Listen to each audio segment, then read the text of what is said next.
These times we're living in are so bleak, Merlin. I can't see how anything good can come out of it all. Oh, but it can and it does, my boy. You got to be kidding me. What with the environment going south, the wars everywhere, the leadership so corrupt, the contrived diseases, the weird weather, the funny money, the dark news, and on and on. How can we possibly survive? I think it's time for you and I to take a little journey, Arthur, so you can see how it all comes out. Okay? Okay, but what do I have to do? Just close your eyes, take a couple deep breaths, and here we go. Suddenly, Arthur is transported to another place and time. As his vision clears, he looks over vast lands from a hilltop ringed by giant standing stones. The air is clear for miles. Townspeople go about their daily lives in the valley below, and he sees Merlin standing beside him. He feels a sense of peace he hasn't felt in a long time. Where are we, Merlin?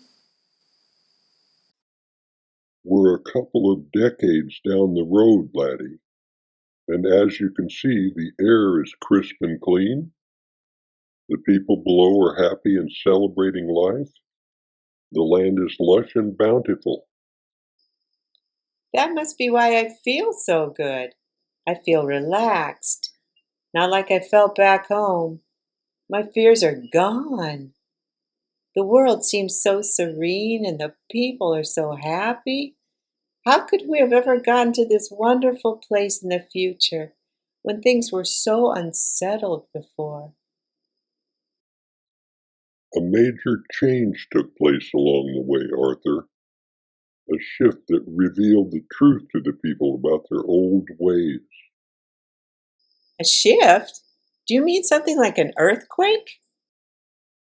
Not exactly, my boy. It was more like a people quake that caused humanity to step back momentarily and take a closer look at their lives. I don't understand. What do you mean?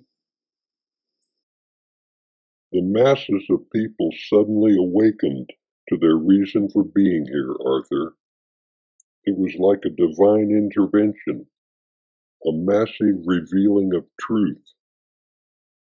Inexplicably, people all over the world began to see the foolishness of their old harmful ways, and they opened up to new ideas and new ways of living. The vast majority began to reevaluate their lives, how they were going to treat each other from then on, and who they were going to allow to lead them. Do you mean they stopped following their old leaders and new leaders came forth? Leaders who were truly benevolent? Yes, indeed, my boy.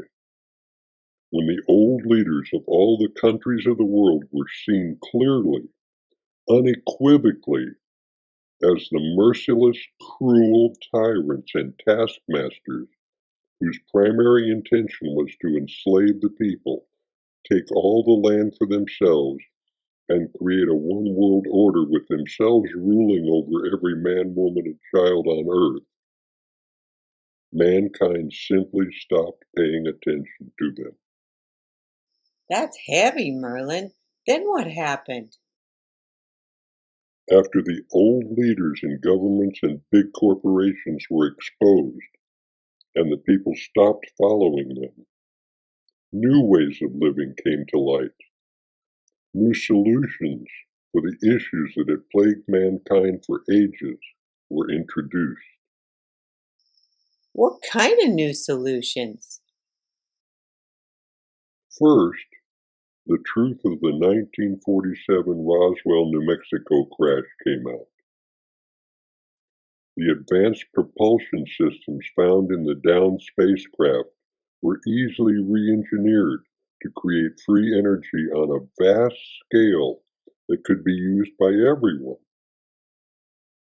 All this had been kept hidden from the general public by the old ruling elite for purposes of their own greed. However, after the shift, when the masses of people discovered that free energy was available for all, they quickly harnessed it for their homes, cars, businesses, and more. So that's why the air is so clear and the waters are so clean now. Precisely, my boy. When these free energy sources became widespread, all the old, messy oil, gas, coal, and nuclear systems became obsolete overnight. Indeed, why would anyone continue to use them when they could have a small energy generator in their backyard supplying their homes and cars with all the free electricity they'd ever need? That's a good point, Merlin. What else came to light?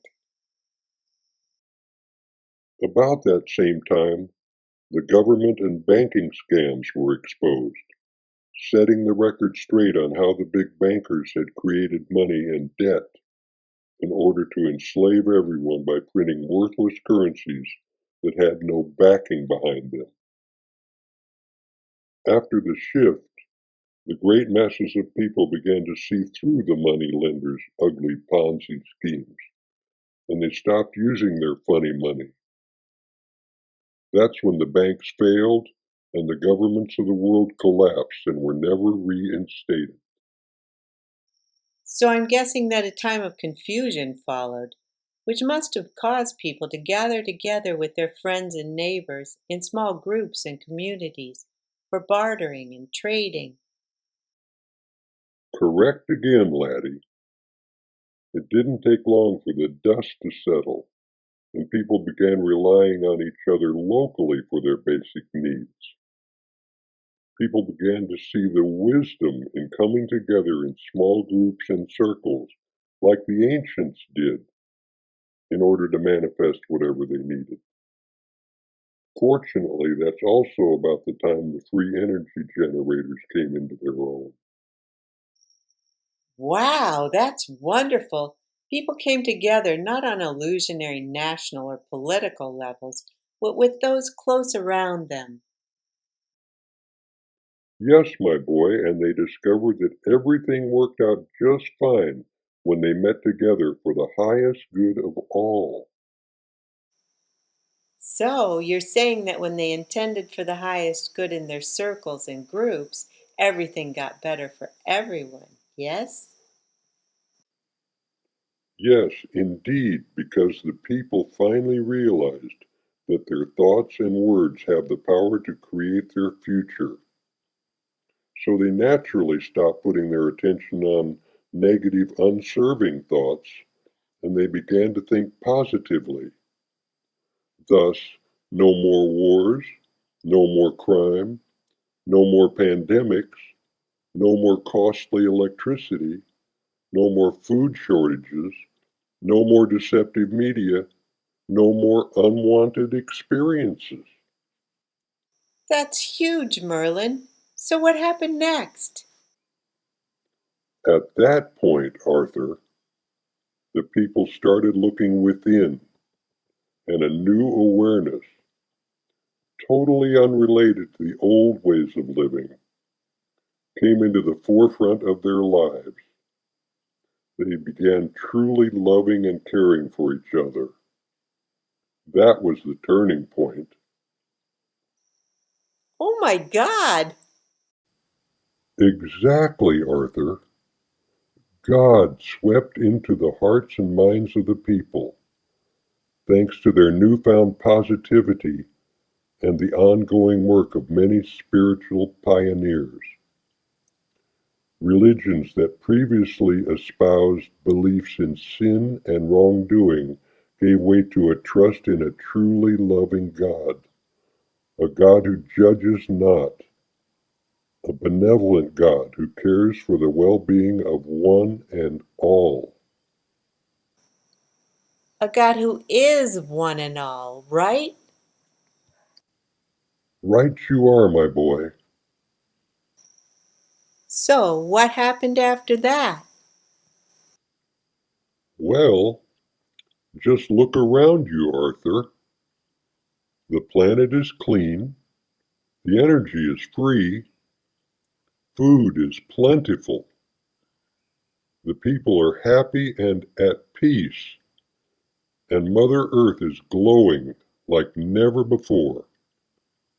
Abundance is everywhere, and everywhere you look, every face you look upon is joyous and shining, because that's the way it is when people set aside their old ways and begin to love and care for one another again.